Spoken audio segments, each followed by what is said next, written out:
Hypocrisy. Hey, what's up, guys? Welcome to Lawsplaining the Interwebs. I am your host, Nick Rekieta of Rekieta Law, a small law firm in central Minnesota. And with me today is my good friend, Good Lawgic. How you doing, man? I haven't seen you in forever. Like literally forever. I It's been think a long time. Yeah. And we were doing like a weekly thing, which was going well for a while. And this, I don't blame you. You went on vacation, and then I had a whole bunch of Jewish holidays, and my son got married. Which is awesome. Congrats. Thank you. So it was just like, I wasn't even going to bother you when you were on vacation. I think that you were respecting like my time and space and stuff like that. So it was just like, yeah, we just sort of like fell out through nothing other than life just getting in the way for both of us. So like two lovers drifting slowly apart. It's so sad. On the ocean. After the cruise ship crashed. One got on probably in tears. We're like, I miss having them, seeing them together. We're like Ross and Rachel. Oh no. Well, as long as we're not like Chandler and Monica. Yes. Amen. Can you believe that? Believe that? I have been so tempted, Joe. I have so many jokes to do. I may do one tonight after you leave. I may do a joke tonight after you leave. It's a Rumble only joke. Yeah, but like people get really sensitive about Matthew Perry dying. They really do. Oh my gosh. They're like, how can you joke about this? I was like, watch. Here's how. You just do it. They're like, oh my God. It's like, well, I mean, I don't know. I don't think he cares anymore. I'm fairly certain he doesn't. I'll tell you this much. I don't believe Matthew Perry is watching you right now. This is just my gut. My gut. Oh, whoa. I have Heaven's stream going, Joe. He's definitely. Are you implying people are not watching? I can see the numbers in the afterlife. I'm simply saying.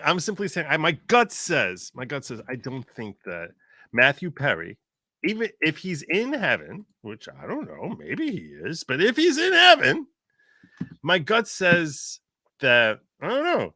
Maybe that doesn't entail watching. It could, watching. I don't know. I feel like you have a lot of time. I feel like that's what I don't have every day is time. I feel like that's what heaven's got to be. It's like, well, it's just a bunch of time. Like, oh wait, so like everything's the same, but you just have time forever. I actually think that like that's actually something that like Jewish culture believes that hell, part of hell is that hell feels like eternity. Like 1 second in hell feels like eternity. So it's just a CLE. Pretty much. Yeah. It's a CLE. All right, guys, we got a really interesting topic today. Welcome to the mechanics of estate distribution. And probate court tactics. Please turn to page 3 of your 78 page syllabus here as we begin the next 2 hours going through estate planning. Dude, it's CLEs or something else. I'm always bad. I always like backload my CLEs because like normal people you front load something to get it out of the way. Minnesota requires the reporting every 3 years, so I just backload all of the hours to the last like minute. How many hours? 45. By the way, over 3 years is 45 hours. Oh, that's bad. It's like 15. I mean, it's 15 a year, which isn't terrible if you're like, oh, well, I'll just do these as I'm going. But then no, you don't, because you do anything else on earth other than a CLE. It's like, well, yeah. I should do a CLE this month, like, and get 2 hours knocked out. Right. What should I do instead? I'm gonna grab Vicks Vapo Rub, and I'm gonna just rub it on my eyeballs. I'm gonna do that. I'm gonna find some chewing gum, some old style like chewing gum wrappers that have the metal in it, and like just rub it against my fillings for like an hour. God, it's they're just brutal, man. I hate them. But CLEs, in case you're not an attorney, CLEs, what attorneys refer to, is the acronym for continuing legal education, which in order to maintain our licenses, and each state requires that you continue your legal education by taking courses that you pay thousands of dollars to some online place to basically cover your, and that gives you a whole list of courses. And it's basically like being in college for like a week or two. Yeah. And in New York, it's 12 credits it's 24 biannually. So Okay, yeah. it says 12 per year. Slightly less than us. The real reason I do them all at once though is because, and what I should do is do all of them for, you know, at the end, and then do all of the next ones right away at the beginning. Because you can the Minnesota Min CLE, you can get an annual super pass for unlimited access to all materials and all things for like $1,700. But if you do it all at once, you could get 6 years of CLEs out for $1,700. But I usually just do it. Yeah, they usually sell bundles of packages where you Yeah. can get like a better discount. But I happen to be someone who's a bit of a procrastinator when it comes to CLEs also. So I can definitely, I'll spend like a week just having it playing in the background, but the way they make sure that you watch it. He's watching it while it's playing in the background to the ethics people. Yes. Right. Yes. So the way they test you to ensure that you're actually like really watching it is that they'll like, because they worry that some other persons out there may claim that they watched it without actually watching it. So they'll basically hide like code words like every like 45 at random spots in the video, and then after the video ends you need to like tell them, you have to fill in what the code word is to prove that you listened. So and me explaining this to you is only proving to you that I have actually done it. Otherwise, how would I? Yeah, the Minnesota used to have COVID changed it, but you used to have to do something like 10 of the 15 credits each year in person at either the downtown Minneapolis CLE like place where the location is, you go in for a lecture. Oh my God. They had video lectures that were basically the broadcast from Minneapolis to different satellite locations, but they're effectively proctored by someone to make sure and verify your physical attendance. Yeah, I'm old enough that I usually had to attend that. As soon as they started offering online, I switched over to that. But I thought you're sufficiently young that you never would have had to take the. Oh no, I definitely did. Attendance. Definitely did. I kind of prefer them because I pay better attention. Right. And it's like sometimes it's fun to just take a jaunt into the Twin Cities and like hang out. Like it's funny, I'm making fun of CLEs, but when you get to do one that you're interested in the subject, they're kind of neat. Yeah. But it's all the required ones, and then it's like, well, shit, I need 10 credits. Let's do the real estate bundle. Yeah, that's the easiest possible, like. No, but I always try to find something that I'm gonna like basically figure like maybe one day I'll have to handle a case where, you know, this will be a nice little or something that I haven't covered in a while, but you know that may be in the wheelhouse of things that I sometimes look at. The best one I had was I had a criminal case for terroristic threats in Minnesota, and they just happened to have a dude doing the CLE on terroristic threats like right then. Oh, that's really cool, because sometimes they'll actually give you case law that can be really beneficial. Like you're like, oh my God, you just did like my research for me. You're amazing. I love you. And terroristic threats in Minnesota at the time did not have, like, it's not great. The case law that's out there's not a ton of it. And so like watching this guy, he just lays out, he's like, here's where you need to go. Here are all the elements. Here, what the elements mean. I'm like, this is perfect. And that was great. We got that dismissed. And I think my client pled out to disorderly conduct. Wow. Because I mean, it was pretty disorderly. Let's be honest. You would not want this happening if you were not him. Like, but because hey, when he was holding a gun and his offhand comment was, "Leave the child and the money." There was no gun, but my client had a long time permanent physical injuries, which would make him not really a physical threat, except the victim happened to be somehow in worse physical shape. And it's like, normally to avoid a physical threat from this guy, you just walk backwards slowly. But it's like, this guy can't even do that. It's like, oh God. This is like the one-legged dude who like was robbing an old blind woman. Yeah. It's like, but like he was And the hopping away, making his getaway on foot, literally. what do you, yeah. I just made myself. what do you, I didn't say on feet. what he ended up pleading to was, I mean, basically is just slamming on a guy's door, like yelling at him, That's great. but like they were like terroristic threats. I was like, well, he didn't say he was gonna murder him. Yeah. Precisely. Right. He said ice him. Why? Maybe he meant like he was gonna make him some cool drinks. Exactly.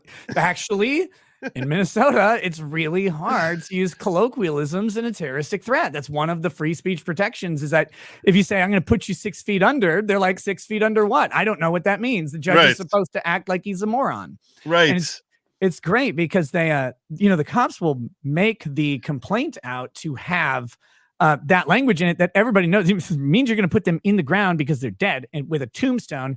And they're like, well, it could be 6 feet under, I don't know, stairs, like the next level down. Maybe it's in the basement, or that's where the washing machine is. I don't know. Is he cleaning laundry? And you have to like just have this layer of abstraction from the implication, because though, this is important, not everyone understands idioms or colloquialisms the same way, especially if they're in different cultures or even in just different parts of towns or different communities. The reality is, if a 22-year-old is threatening you right now, Joe, do you have any idea what he's saying? No, half the time. You're like, are you ordering coffee or am I about to die? In my chat, I had someone who had like sent me a super chat, and I was like, what's hooping? I don't even know what that means. And they're like, they say George Floyd was hooping. And I'm like, what is, I don't know what that means. And like, that's my chat. These are, yeah. Yeah. So, well, and I still don't know. I still don't know if hooping means literally just playing basketball. Like, cause that's where my brain goes, probably because he's black, but also like, there's it's like something else that has to do with opium or something, like opioids, right? Like, is it a slang for that too, or was it in a subsequent super chat? It was explained to me that hooping is ingesting through rear access. No, that's boofing. No, I don't know. I don't know. Like, I mean, that's a term for it. Maybe there's two. I'm not sure. Maybe there's a difference between the two acts but they're similar. Like they're like, well, we're going to the same location, but how we get there is different, right? Like one time you take an Uber and the other one is light rail. I'm not sure. I'm just telling you what I got. This is what I learned like less than 2 hours ago. I was watching Tucker's video where he was talking about how there was I think an assistant DA from Minnesota who at a deposition where she's suing her boss. Oh yeah, that's really interesting stuff. Yeah. That she claimed that the initial autopsy on George Floyd said that the cause of death was overdose and not asphyxiation or strangulation, and they ruled it as not a murder, and that because of political forces that were at play, they were like, that the guy said, I can't put that down. That's career ending if I put that down. And now Chauvin is spending the next 40 years in jail. And I feel worse than I feel for Chauvin. I feel for the underlings who are rotting in prison now also. Oh, man. Yeah, go on. Sorry. We can talk. No, I'm just saying. I feel like they were actually trying to stop him, and and he's a superior. Like, what are they supposed to do? Slug him in the face to get him off? I mean, that it's ridiculous that they're facing any punishment at all. Yeah, and the genesis of this is an altered autopsy report, which says that he was murdered. So, yeah, at least according. So I was being asked, do I think that he's going to get a retrial? And I was like, I don't think he's gonna. Yeah, I said any other death, any other victim, maybe, but I think the Minnesota Supreme Court is going to find a way to say, no, maybe it wasn't. I think they're just gonna find some other cases and not really an interesting novel question of law right there, right? Yeah. And to play devil's advocate in the truest sense, with the Minnesota Supreme Court, you do have this problem with the appeal is that though this other autopsy report exists or whatever, they did argue that he died from a lethal dose of fentanyl. I mean, they did make that argument, and they argued against the fact that there's no physical evidence of asphyxiation or any of the injuries related to it, and the jury got to weigh that evidence, and they just decided that it wasn't, and that. Not that they decided correctly, and not that the arguments were fully fleshed out, and unless they can definitely show this as a Brady violation, and there's not some end run around the use of that initial autopsy. I mean, they made those arguments, and the jury weeded out, which leaves the Supreme Court with a very, very easy way to ignore the appeal. Not that it'd be the correct decision of law, but for them to make the political decision to say, look, we have a jury determination on the facts. These facts are both argued before the jury, and we have no reason to examine it because what question of law are we answering here? Yeah. Now, the other question, the one question of law that I do think is interesting is he could not get a fair trial in Minneapolis. And I think that's so true. That's what I said the whole time, no matter what you think, guilty or not guilty. You were saying that long before the trial began. How can you? I mean, his thing resulted in the businesses of everyone being burned down, and then everyone's lives being impacted by the aftermath and the fallout. Reduced police presences, police precincts being burned down, police officers not policing the same community, stuff like that. All of this stuff just spidered out into the whole community, and there's no way anyone in Minneapolis or in Hennepin County even wasn't touched in some way by that. So how are you going to pull a jury pool out of that's not biased? Impossible. They all know what happened. Yeah, it's impossible. I'm curious whether you think, let's assume that they actually would be able to get a let's say assume it wasn't as notorious a case as the murder of Floyd. And right. And they could get a retrial on this whole issue. Okay. Do you think that there would be an argument that the state could make against Chauvin that as someone who's ODing, let's assume it wasn't asphyxiation, and in Chauvin's custody, that there was a duty to ensure that he was going to protect his life, and his failure to do that is a reason to find him guilty, at least of manslaughter? Yeah, I think they definitely have that case. Whether they win or not, obviously different question, but you could make an argument, for example, that if they are identifying signs of things like excited delirium, overdose is happening, and they're, that was part of a lot of the public commentary around this is like, well, they could see he's overdosing, so therefore they're restraining him. And it's like, well, but where's the Narcan though? Like, where are these steps that could be taken? And one of the biggest problems Chauvin would face is actually the reason that some of his fellow officers definitely should not be in prison. In particular, Kung, right, however you pronounce it. He's the guy who was found guilty of failure to render aid, and yet he's the guy who told Chauvin, hey, I don't have a pulse in this guy anymore. We should roll him over. We should check him. We should see this. And Chauvin's like, nah, we'll just wait. Yeah. And kept kneeing on him.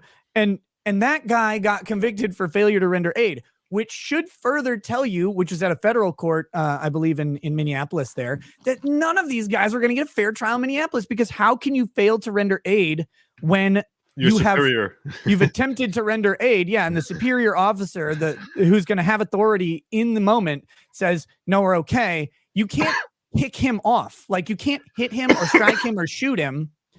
Like, people had suggested, oh, well, someone should have Spartan kicked Chauvin off of him. It's like, well, then you got 4th degree felony assault of an officer. It's not just that. You also have a mob that might have attacked Chauvin also. You're trying to, right, you're supposed to keep the area secure. There's all these people who are freaking out. And if they see a cop attacking another cop, you basically have a mob going on there.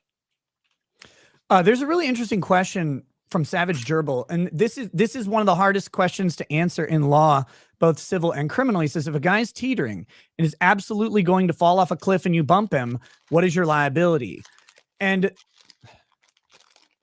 it depends, but a lot of times what you're going to find out is the answer is all of it.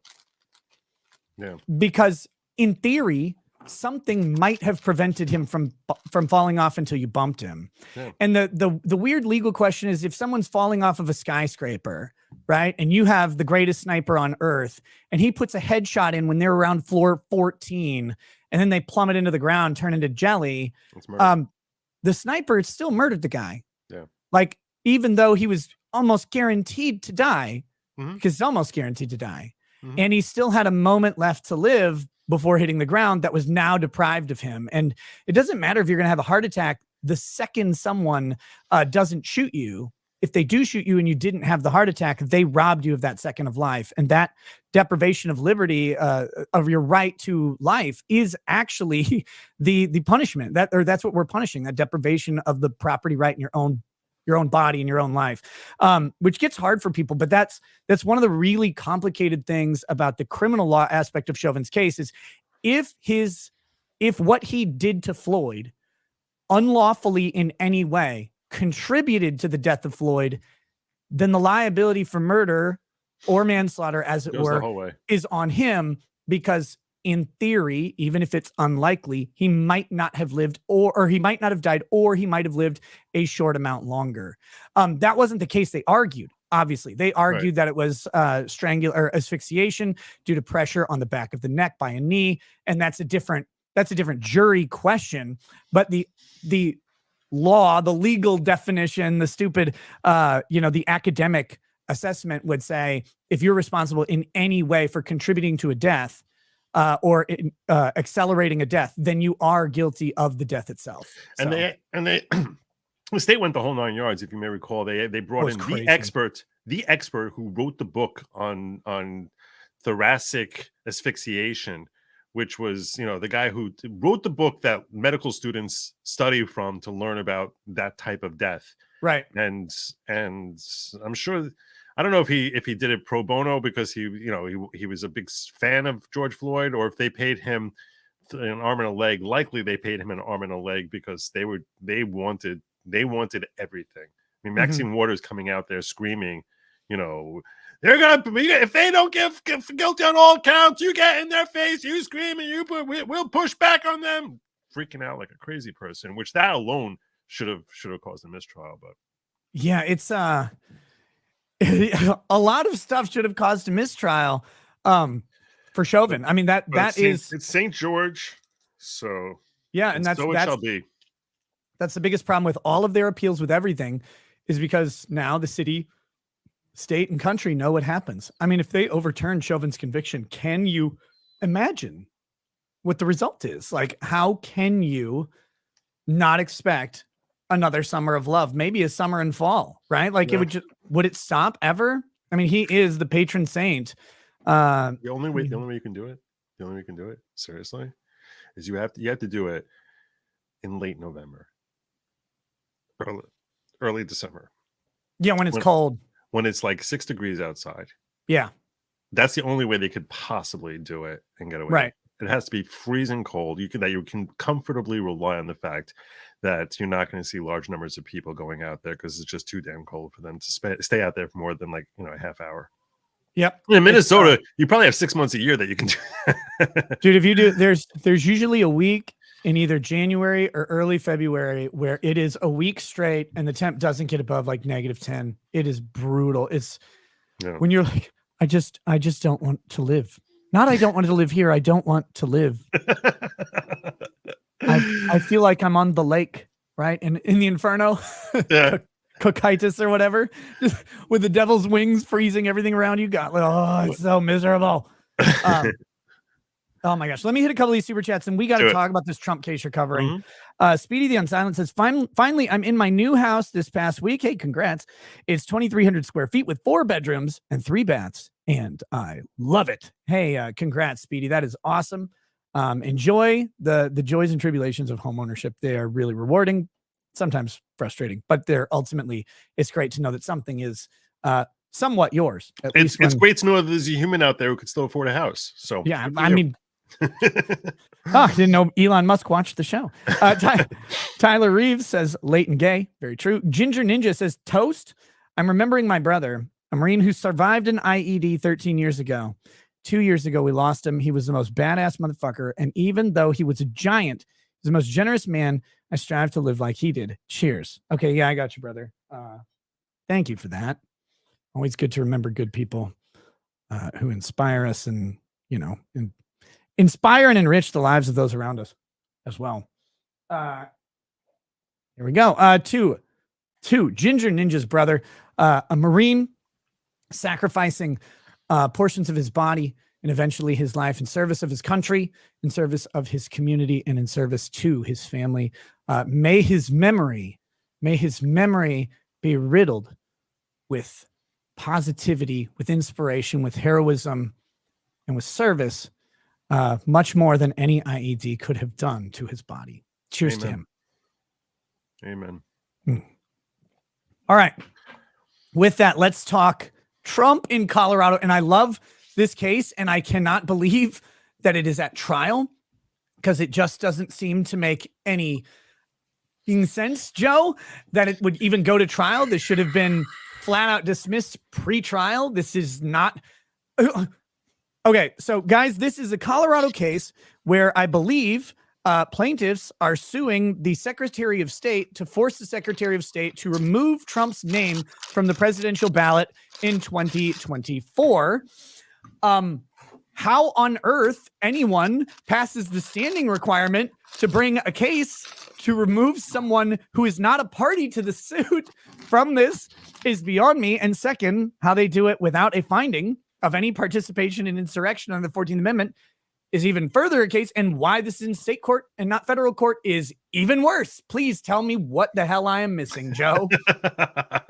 What you're missing a lot of context here. It's really Trump. That's what I'm missing. It's Trump, right? It's Trump. It's a judge who first got her job 9 months ago. Oh, she's just born. Yeah, she's fresh out of the incubator. She's lucky. Colorado, I think, still has late-term abortions. Yeah, I think they have 10 up until the 10th month. So up until the 10th year. Yeah. So the 6 petitioners are suing the Secretary of State, saying we believe that under the 14th Amendment, Section 3 of the 14th Amendment says that if any senator or member of the House or elector of a president or vice president who ... engages in insurrection shall not be able to hold this said office, or something to that effect. Yeah. Pull it up there for it's the funny I thing hit the is, keywords. I have so many things to say about this, because I would argue, and I believe Robert Barnes would agree with me, that this cannot apply to the election of a president of the United States under the language of it. You mean they curiously left out president or vice president from that amendment? It's just all other officers. That's just how we do it. Apparently, so here it's Section 3. We've talked about this on the show, but guys, it bears repeating, because everybody stopped asking the question of, does this apply to a president? They just ignored that question. Here it is.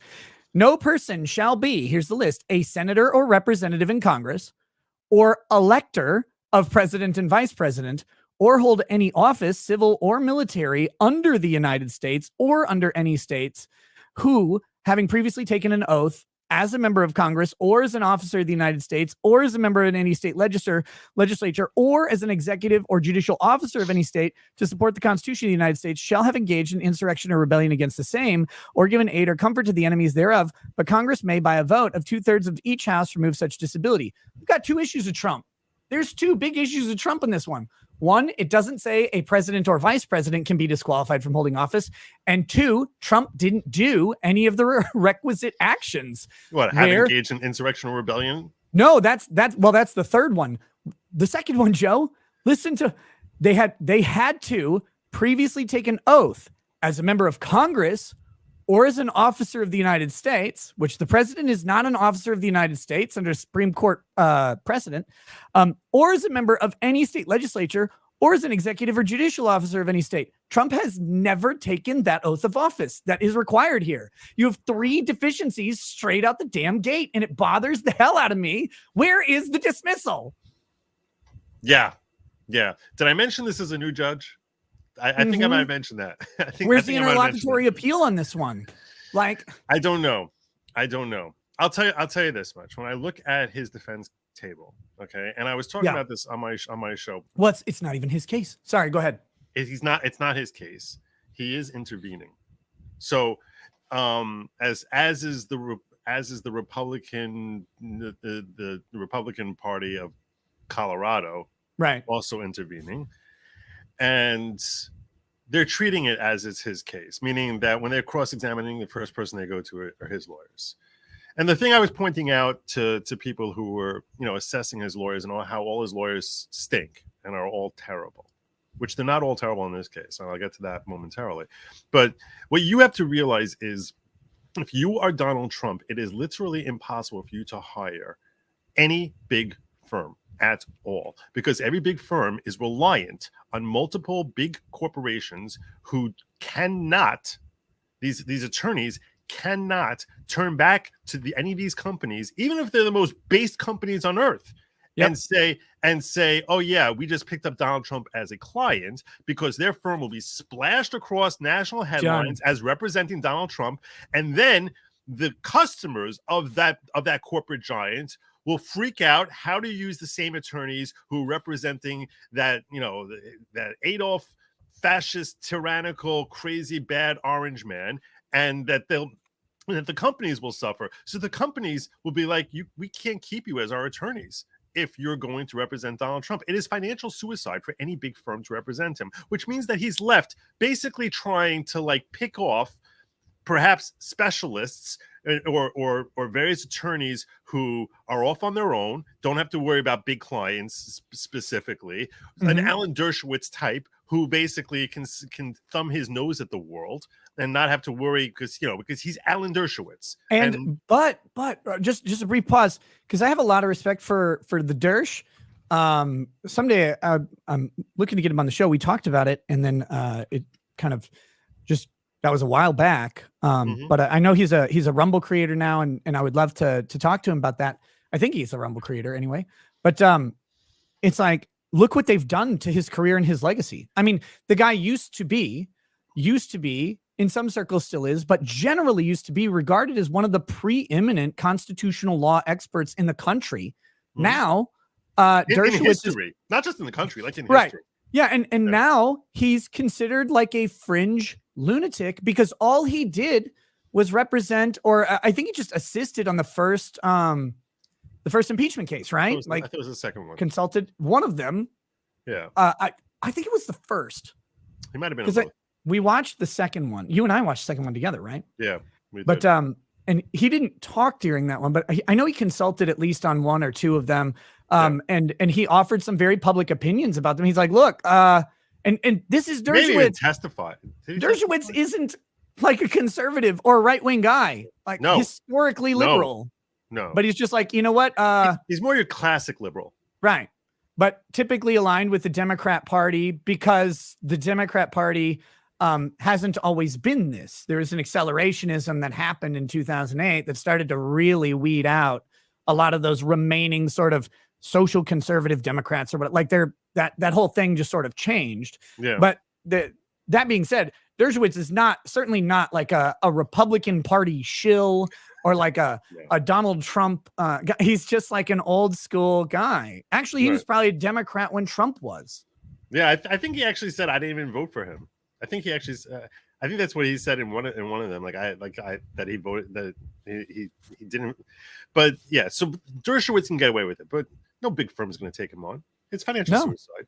So he's left picking from basically, the best recommendations you get for some smaller guy or someone, I guess, who branched off on his own.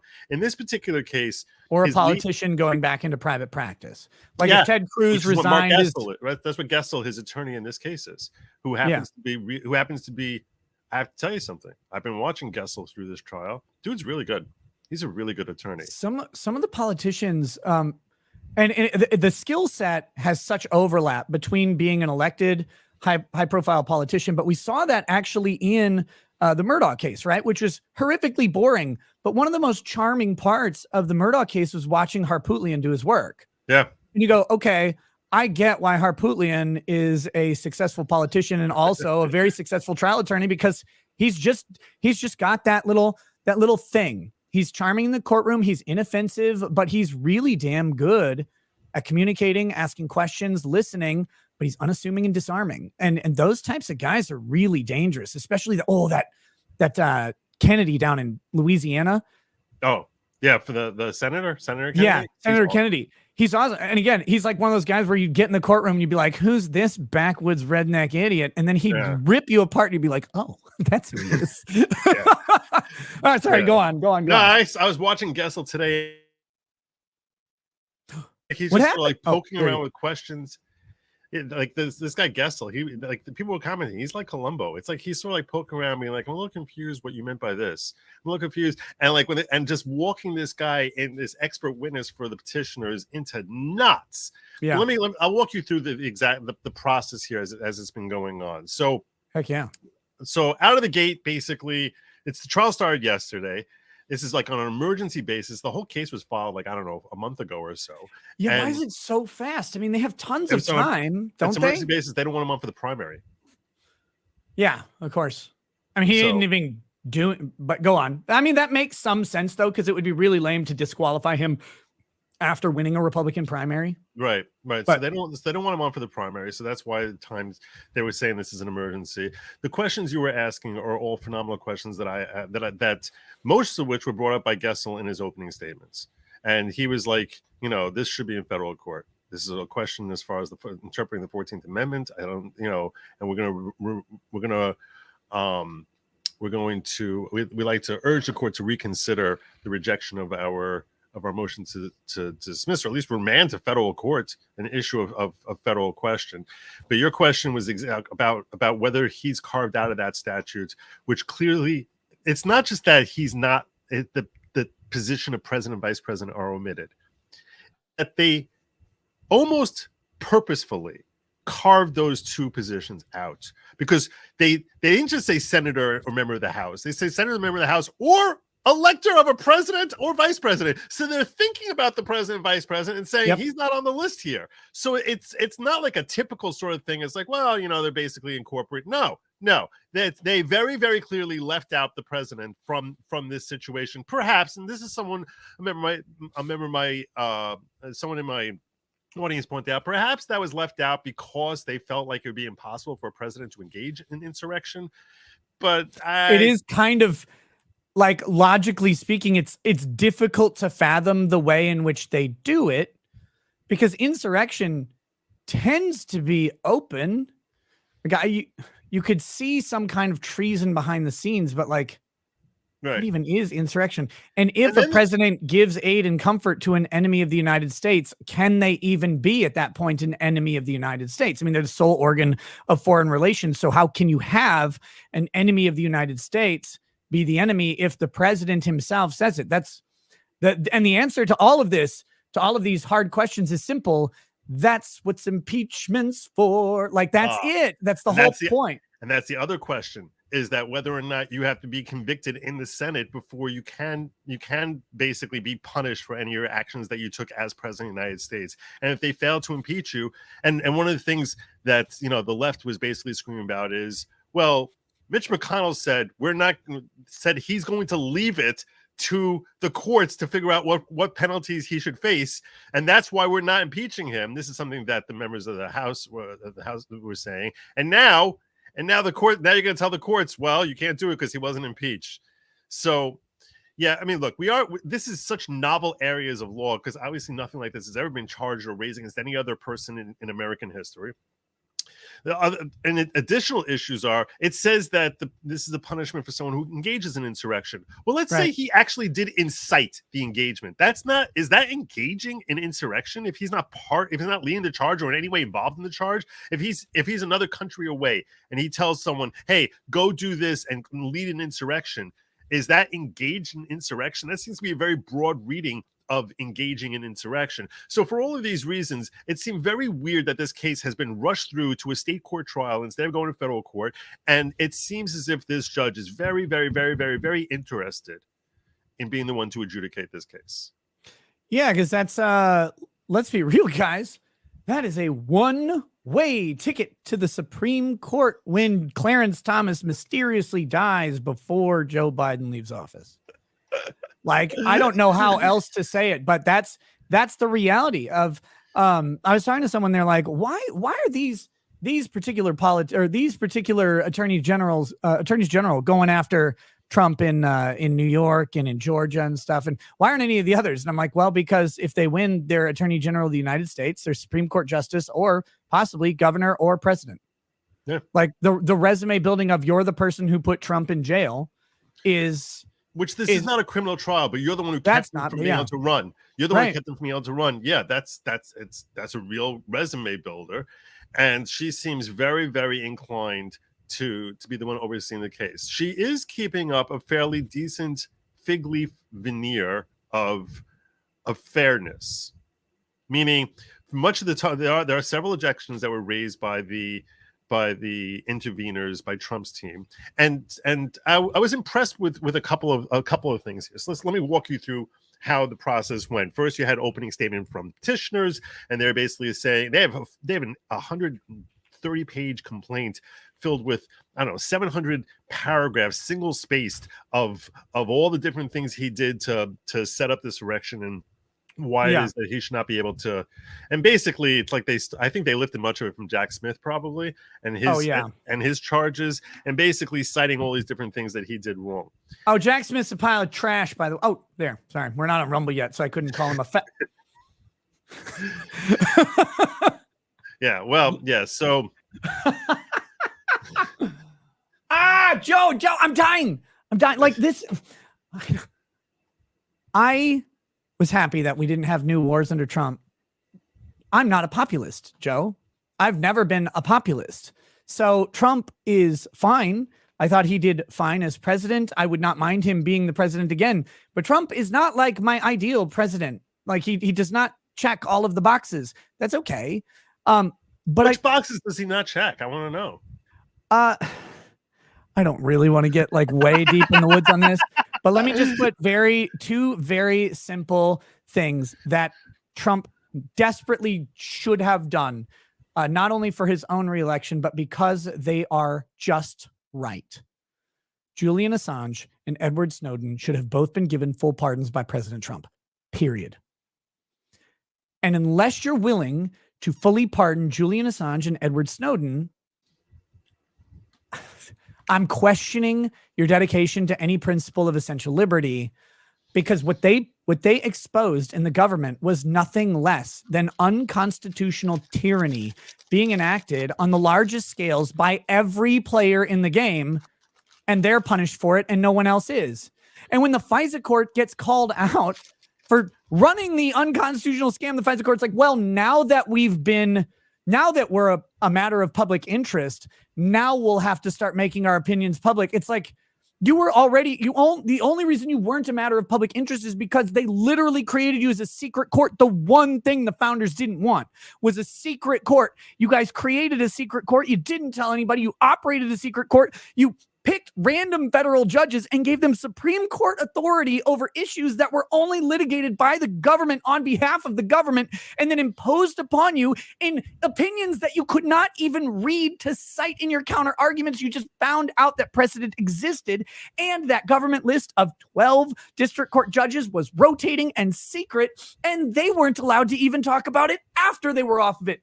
And the only reason we knew is because some guy put a USB drive into Hillary's computer or whatever, it went, and it downloaded a bunch of data, and then he gave it to Glenn Greenwald, who plugged it into himself and went, and then he's like, what am I going to do with all this?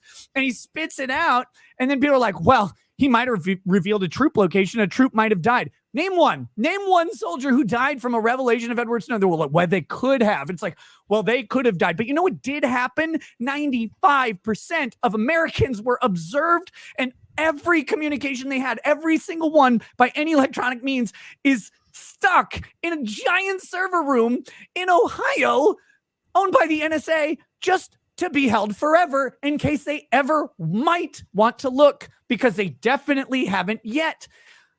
That happened. And everybody's just like, well, but Snowden might have revealed a troop location. I'm like, oh my God.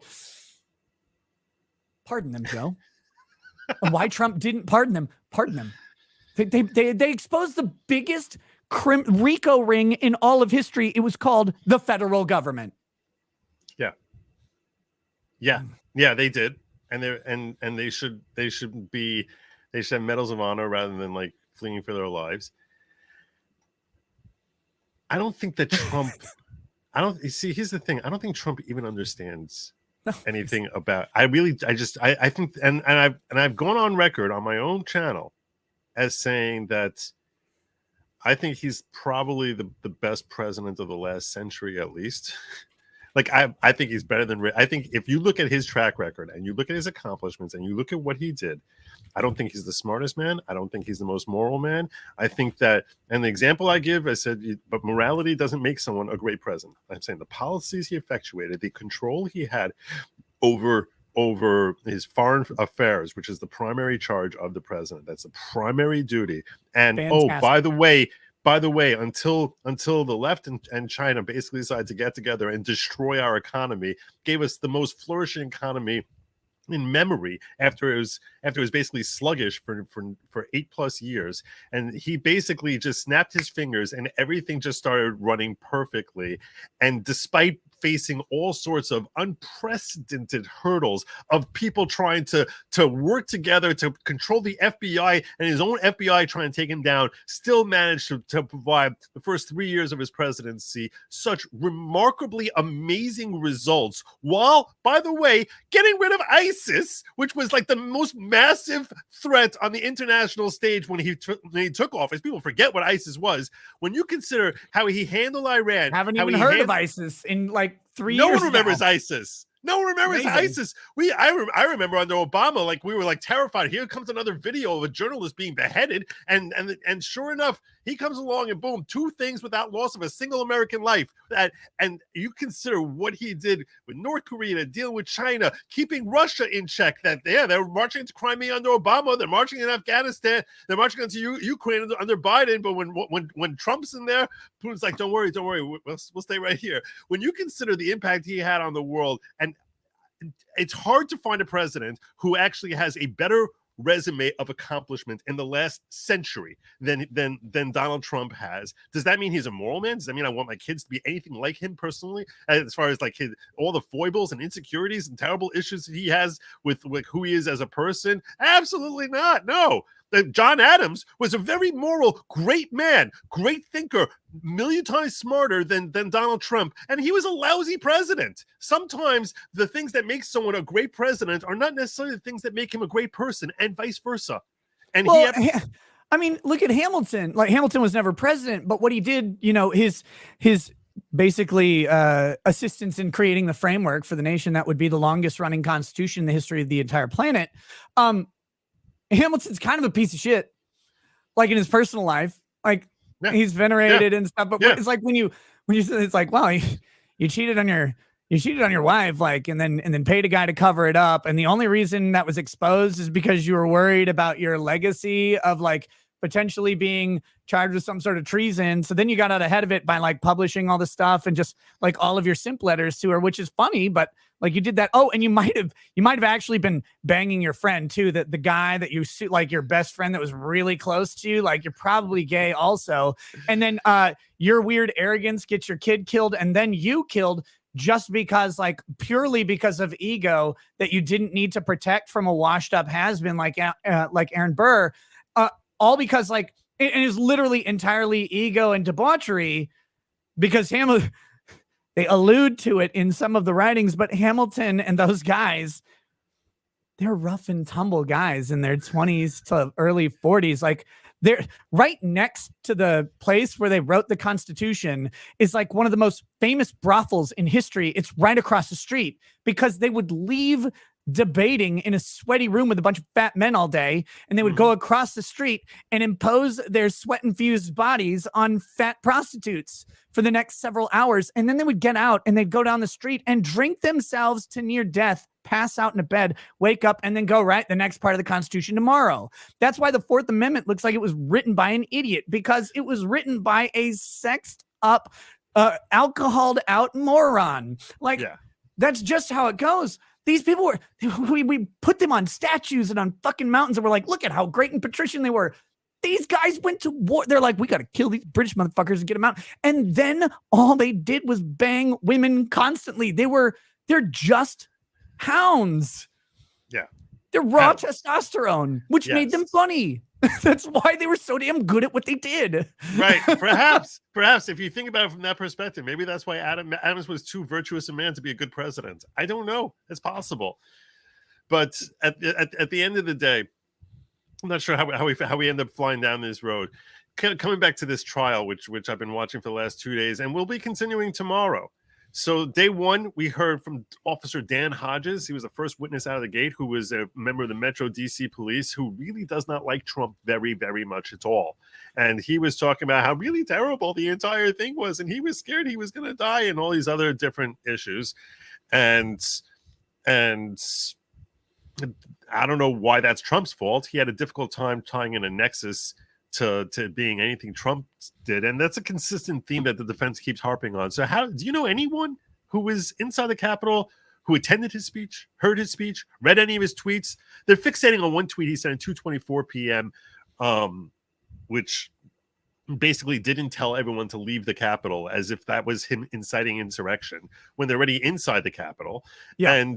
And his speech where he said march peacefully and patriotically, and Dan Hodges, who was there at the Capitol, he was basically talking about what a harrowing tale it was, and they show some video of him, where he ran around during that day. Then they brought in Representative Eric Swalwell. I don't know if you heard of him, but Eric Ling Ling Swallows Well or whatever. Fang, what's her name? Fang. I always mix her up with the panda and the piano player, because there's like Fang, and then there's Ling Ling, and then there's the other Ling Ling. One's a panda, one's a piano player, and one's a whore for China. Yeah. I want to say one thing real quick, because I want to address this because I think people misunderstand me. Dirk Diggler says Nick sounds like a cuck talking shit about men we aren't worthy of. Oh, if you thought that speech was me talking shit about the founders, that was complete praise. Guys, these were men of purpose and action, recognizing injustice as it affected them, where other people would not have recognized the subtleties of the injustice. I think people misunderstand this because I said it's a 2% tax on tea. Who fucking cares is what a lot of people say. Like, oh, they went to war over 2% tax on tea. What would we go to war for over today?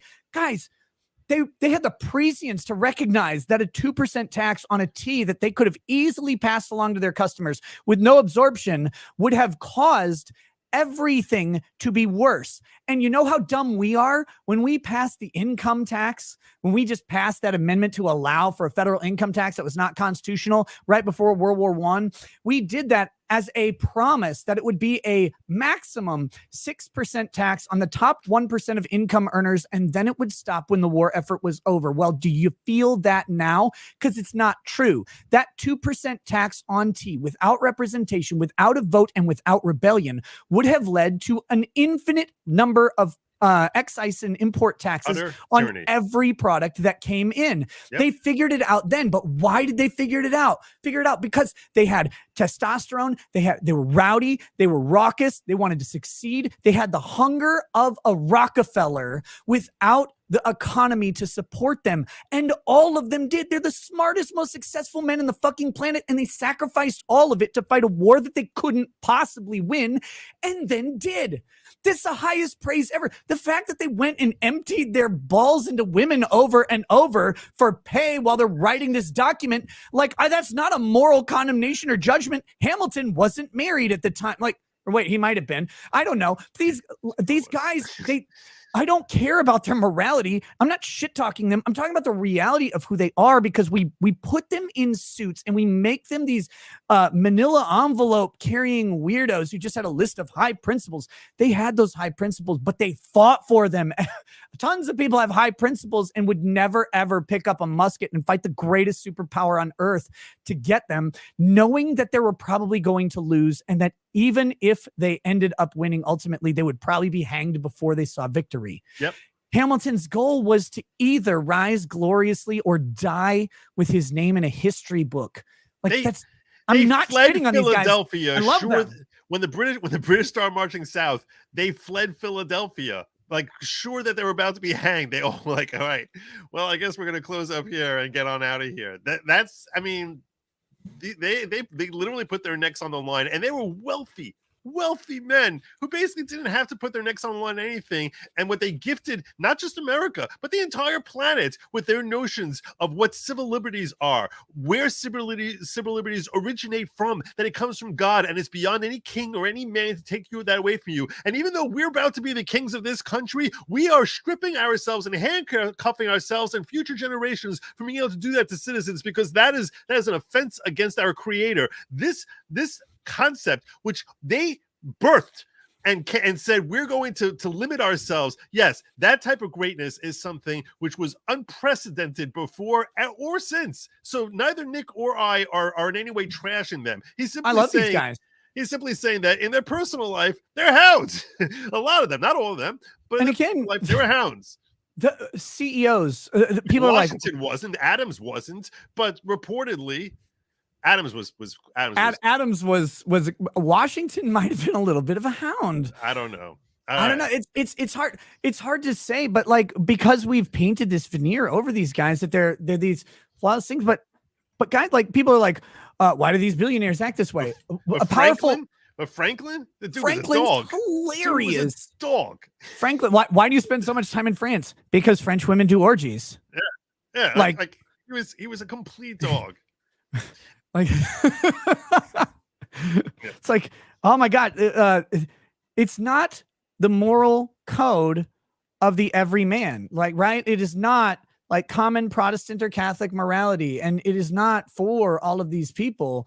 But let's not overlook the fact that the most driven men in history throughout all of it have had similar characteristics, and those characteristics often don't line up with a moral white sheet that everybody else seems to agree is like the norm. They tend to be outside that norm because their life experience is necessarily outside of the life experience of a guy who's working 12 hours a day or clearing a forest so he could build his fucking shed so he could defend himself from natives who were, who might be coming back on a cyclical immigration. Like, that's what a lot of people were worried about. These guys are like, how do I sell beer to as many people as possible?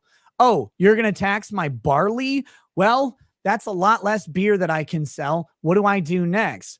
Samuel Adams. Like, these guys were doing this. Literally. They're like, they have a different mindset and a different capacity than everyone around them, which is what made them exceptional. But they're not always the greatest moral arbiters. They don't need to be. And that's fine. Here we are in 2023 with our government basically saying we're too scared of this guy, so we're gonna make sure we're gonna try and twist our own laws around to try and find a way to get him off of the ballot. That's how far we've fallen. Where our government is basically saying we're so terrified of this. Our government, which was founded in such greatness, that's the level it's sunk to now.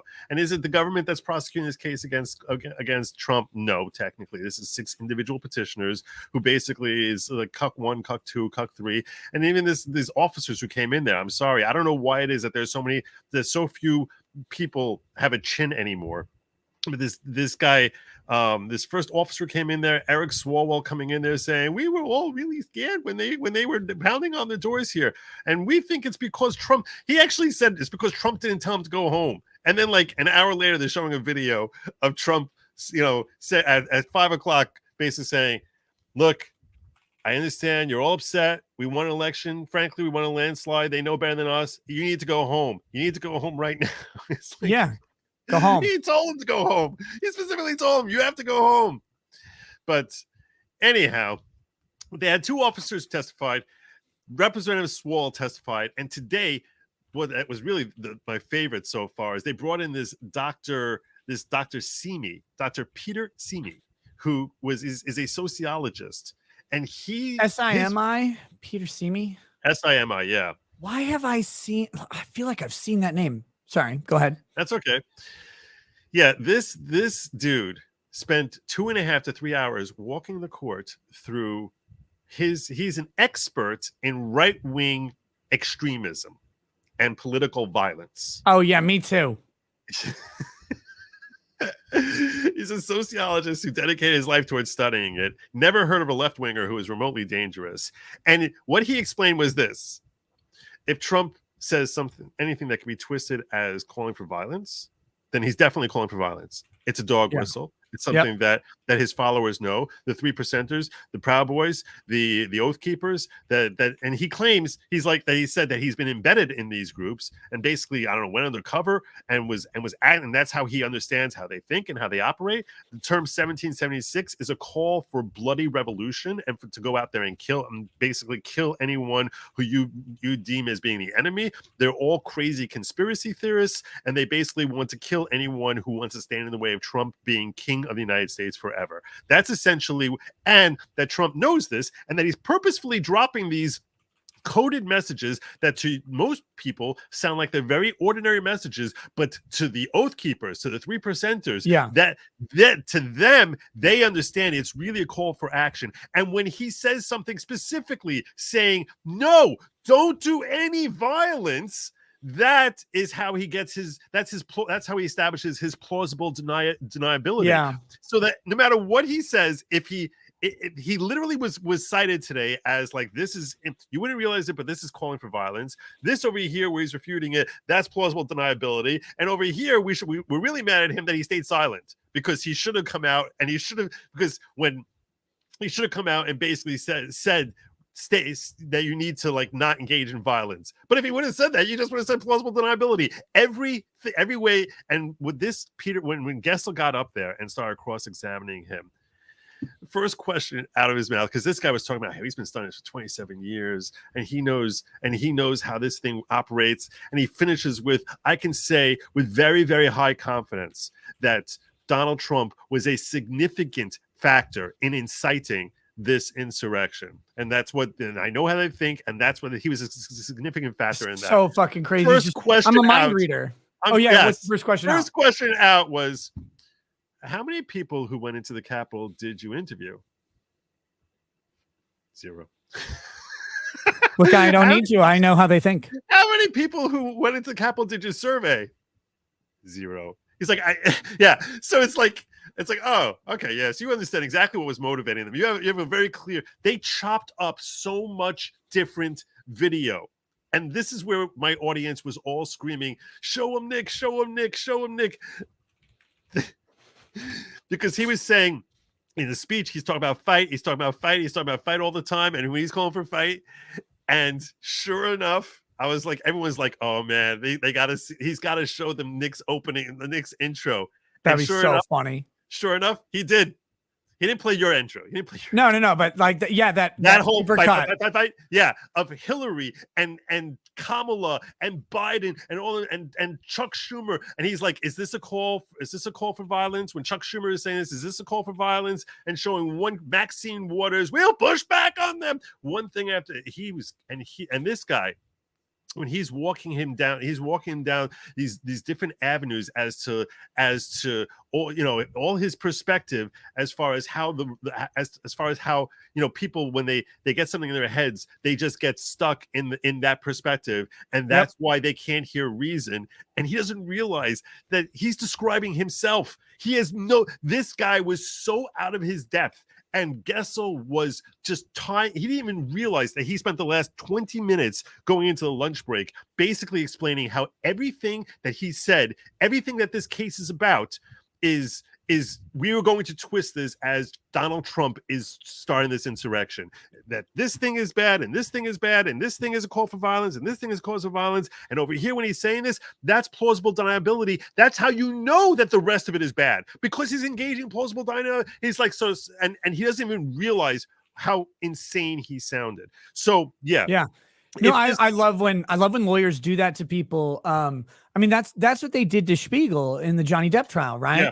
They got him up there and they're just like, yes, destroy the credibility of an expert witness right now. Like, you showed to me that you don't believe that you should be sitting on the stand right here. So all of the jury hears why you you should be at home not doing this. And then they can just discount your opinion. Just keep going. Oh, yes, you don't believe in, like, you think that the expert witness system shouldn't follow these rules? Well, no, I mean, it doesn't. It's just rigged and blah, blah, blah, blah, blah. Well, see, you're saying that expert witnesses are like compromised by the positions that they take in favor of one party over another. Well, of course they are. And I just, it's like, dude, they have no idea. They're just getting wrecked. His chair, just sort of like sliding down, like, oh, yep. It's like, I do that. That is what that's the cross-examination. You had a video out the other day, like where I think Viva joined you or whatever, and you're like, this cross-examination is insane. Is that the one? Yeah. I didn't put a video up. I didn't put a video up, but I was linking to it, and Viva had joined me. Yeah, that was earlier today. So anyway, the trial is going to resume tomorrow. It starts at 10 a.m. Eastern, 9 o'clock your time, 8 o'clock Mountain, and I guess, I don't know, some ungodly hour Pacific time. And I'm going to be streaming this. It's supposed to be a 5-day trial. I'm going to be streaming this thing the whole way through. And, you know, and look, I have a good time. I'm supposed to be hooking up with Viva at some point tomorrow again. So, yeah. But I think I'm going to see Viva in person tomorrow. Are you really? Yeah, I think he and I are going to the same thing. Where he's in Minnesota? No. I'm tomorrow. I'm headed down to Florida. Are you really? Yeah, I'm going to go to Florida tomorrow. I'm coming back on Friday. Oh, but I wanted to. I'll tell you off stream because I don't think it's like public until after the thing tomorrow. Okay. So I'll send you a message about it. It's pretty cool. If I get to see Viva, of course I'm going to take a picture, but this time I'll get down like on my knees so I'm the same height. Yeah, I have a feeling he's like 5'6". That's my guess. He's not a tall guy. No, there are pictures of me and him. I got to meet him when I was down in Miami last time. He and his wife, my wife and I had brunch with he and his wife. They're so nice. Like they're like the most down to earth, cool, relaxed people. I'm sure they are. And you can tell he doesn't have a fake bone in his body. He seems so sincere. Like whatever he's feeling, he's just like expressing like, this is crazy. You know how you know Viva is honest? Because there's a shitload of people right now dumping on Viva because they really hate his position on a certain thing that I'm not talking about very much. Right. And it's like, Viva has no reason to just go ahead and take, like, he doesn't have to take any side on a lot of issues. He could just go, guys, really complicated, blah, blah, blah. He doesn't have to do anything. Right. He feels very passionately about that issue. And he goes for it all in 100%. People are like, I can't believe you. And he knows. We all know who's watching our show. Like we see the comments, we see the chat, and Viva's like, look, this is who I am. And I don't care if you like Viva's position or not on that issue. Okay, I'll stop being coy. He's obviously talking about Israel, Palestine. And you can come up with any reason that he has his positions at all. We all know, we all see like how people react in our comment sections and in our chats about them. Viva has a whole massive amount of integrity because a huge amount of people in his audience will not hold the same position on that particular affair. When I give my position on that affair is very simple. Like I have some basic opinions on it. I'm not an expert, but when I see anybody carrying their dead child or lamenting the loss of their child who's killed mercilessly, I go, I'm a dad first. And I know that, that the human condition matters a lot. It matters a lot, but I also go that, people have a right to somewhere be, and that's a really complicated global problem sometimes. So, how we work that out is for people who do not sit on YouTube all day drinking. Largely though, I'm like, maybe if you don't fire rockets, people may not fire back, but like, I just have kind of some basic understanding there, but I know the conflict is really old, and I know there's a whole bunch of other parties to blame, especially in regards to Palestine. Like there's a bunch of people who utilize Palestinians as the greatest shield on the planet. And I don't mean other Palestinians. I mean, countries like Egypt, Jordan, Iran that go, as long as Palestinians are there, we get to blame what happens in Palestine for every action that we do. We get to use this justification. And there's a bunch of Western countries who do the exact same for Israel's actions. They go, oh, well, if Israel does this or someone does this to Israel, we get to justify spending here. And it's like, those don't even make sense. But they are. Like these two people groups have become the excuse for every blank check in global politics. And it's fucking crazy that that's real. It's like we're playing with lives of millions of people to write checks for politics. And I hate that, Joe. I hate that very much. I understand what you're saying. We're not going to talk this. about it. I don't want to drag you into this. I'm responding to people who have asked me to give more and more commentary on it in that very specific way. Because but I want to say I highly respect Viva. I'll give you this. I'll give you this on this topic. Okay, I'll give you this on this topic. In 1860, 1850, 1855, if you looked at what Black community was dealing with, it was horrific, terrible, worst atrocities. It's a stain, you know. I know they didn't even have a 100-meter dash that they could participate in at the time, Joe. It was really horrific. And abolitionists came forward and basically said they need to be free. Mm-hmm. And then even after they were freed, they didn't have anything near real equal rights all the way through Brown versus Board of Education. And then you can even say even into the civil rights and, you know, getting equal pay and opportunity and redlining and Jim Crow laws and all these different things. Important to remember one thing, Joe. You said a key word there that I think people forget. Jim Crow laws, redlining were rule. Like these were rules and laws that were followed by people. And we all go, oh, these people were racist. No, literally the governments that they elected were imposing law. We're imposing racism as law, and people were following it. And the court was separate but equal. 100%. They loved it. Very, very, very, very complete. So what did they do? They had movements, and what those movements had in common was, we are here, and this is not fair, and our goal is to get to here. And that goal has to be somewhere reasonable. If their goal was, our goal is we're here and we're not going to stop until white men are slaves to us, they would have gone nowhere, right? Because that's not a reasonable objective. They had that's the goal today, but but back in 1964, it was a movement. Exactly, it was a movement. What is a movement? A movement is we want to move from here to there. We saw with women's rights also initially. Now feminism is out of control, but initially our goal is we want the right to vote, or later on our goal is equal pay. That is a movement. We have this, and we want this fair, reasonable solution. What was the flaw in Black Lives Matter? The primary flaw is that there was no stated norm objective that could ever be a yardstick that could be attained. We want justice. What is justice? Well, justice to you is different than you or you or you or you. That's just an amorphous term. That's like tax the rich, which how much are you taxing the rich? It's just an amorphous thing. If you do not have an identifiable, reasonable goal that sounds remotely fair to the people who you're looking to basically get a piece of pie from, then you are not a movement trying to get from here to there. You are a mob, an angry mob, or sometimes a crazy mob. And that is what I will say about this conflict. If you do not have a clear goal of this is not fair, and we want to get to here, which is a reasonable goal, which is a reasonable objective, short of annihilating the other side, but something that we can actually live that's fair, then you have a movement. And to my mind, until you can establish that, you simply have another BLM mob. Yeah, and that's a huge part of the issue is what is when you take any side in this thing and you go, what is the end goal here?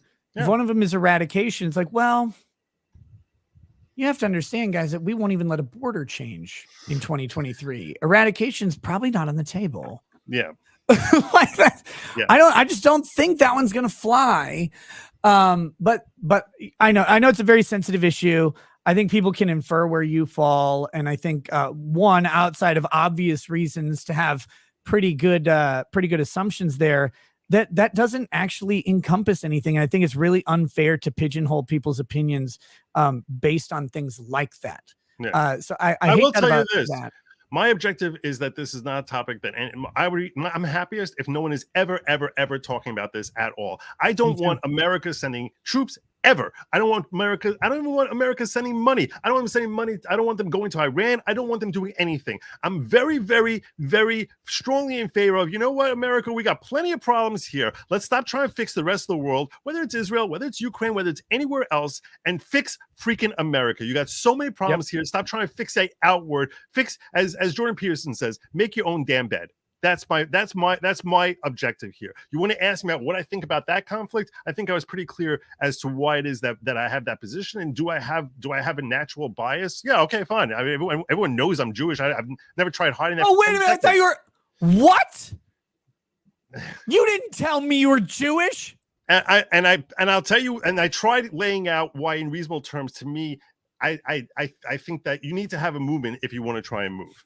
But as far as America, what I want from America, I want America to just forget that the Middle East exists. Just take care of yourselves. Take care of your own freaking borders. Take care of making sure that we don't have millions of people streaming across our borders. Take care of the fentanyl crisis that we have going on here. Take care of actually helping Americans figure out a way to get on their own 2 feet rather than having these rotating issues on and on and on. Figure out how to actually enable Americans to actually live healthy and productive lives, and stop trying to figure out how you can best fix the rest of the world. Because whenever you try doing that, it doesn't really work out for anyone, either Americans or for the people who you're trying to fix. So just let's take care of America. That's my perspective on that, in a nutshell. I cannot believe we have brought Infidel on the stream. Oh, I have message for you, Mr. Lawgic. It is coming in 5,000 rockets. That was Anna Kasparian, ladies and gentlemen. Yes, you drew that when we were drunk together on an all-night drinking stream. On an all-night drinking stream. I forgot you were there with me. Yes, we were drinking with me. You drew that with me.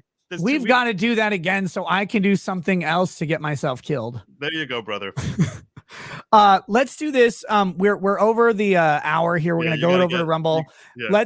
Let's hit there's a couple super chats I want to read. I know at least one's for you.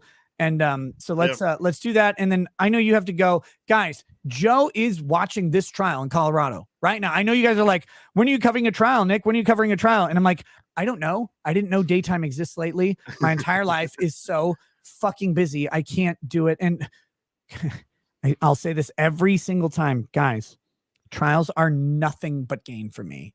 They're increased exposure. They're great viewership on both YouTube and Rumble. I don't do the Rumble flip or anything. We watch them all on both channels. Everybody's there the whole time. They're great for revenue. They're great for every single thing. Algorithm stuff is perfect. They give me lots of good content.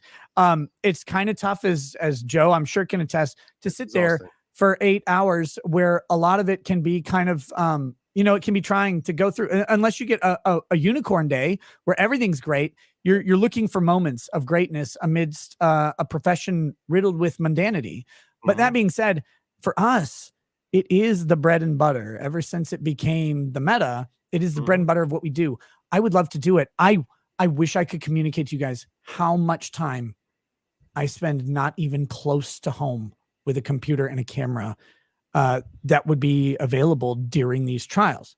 If you want a trial right now that is not only interesting and has witty, insightful, incisive, and wonderful commentary from a very good friend of mine, you got to watch Joe covering one of the most important questions. If Colorado falls, it's going to fall everywhere. This is a constitutional question. And if Colorado rules against Trump on this, this is a one-way ticket via a Ketanji Brown Jackson asshole straight to the Supreme Court. Like you're hooping right in to the Supreme Court, as Joe would say. Or boofing. Look, I know one of those is definitely a term for shoving drugs in your butthole. I think the other one just refers to playing basketball, but I don't know because I'm not quite black, only mostly black, except on Tuesdays when I become 1.4% more black than other days. But that being said, I know that this is literally a critical juncture for how the 14th Amendment is decided. The 14th Amendment does not contain an enforcement arm. People seem to not realize this. It was written with the understanding of exactly who they were talking about in 1867. Like, look, one more legal issue on this that I didn't even bring up with you, and I thought of on your while we were streaming, which I don't think I brought up on my shows yet, which is this: even if everything they're saying is right, who's to say that he can't be elected to the position. He might not be able to serve, but that for a state to say that we're not going to enable you to elect him, you're not putting him in the presidency. You're simply choosing that he's the one who's supposed to be there, and then the federal government can figure out what to do with him. Why should Coloradans not be able to say we want to send him there, but to say that this is a basis to remove him from the ballot? That's not anywhere in this thing. And yeah, to me, that's a serious legal issue with how it is that they can give the relief that's being sought here. When most, actually many scholars, I shouldn't say most, many scholars, for about, I don't know, 100 and maybe 20 years, at least, after the Civil War, after the passage of the 14th Amendment, most of them believed that Section 3, its purpose was served and done when the last representative or public official serving a state that went to the Confederacy died. Like they literally believed that it was written specifically to refer to the existing roster of obvious insurrectionists, because there was a goddamn list of people where they went, you here we have, and they were able to become president. Yeah, because they pardoned all of them. Yeah. They said all of them. There wasn't a single one where the Congress was like, no, they couldn't do it. Not one. Oh no, I think there was one guy. If I remember right, there was one guy. They said, actually, this guy's an asshole, and everybody else they let go. But the thing is, when this was drafted, they knew exactly who they were talking about, because it was literally at the time that the South seceded. There's a list of every representative, every senator, and every officer of the states. And they said, all of these guys are those guys.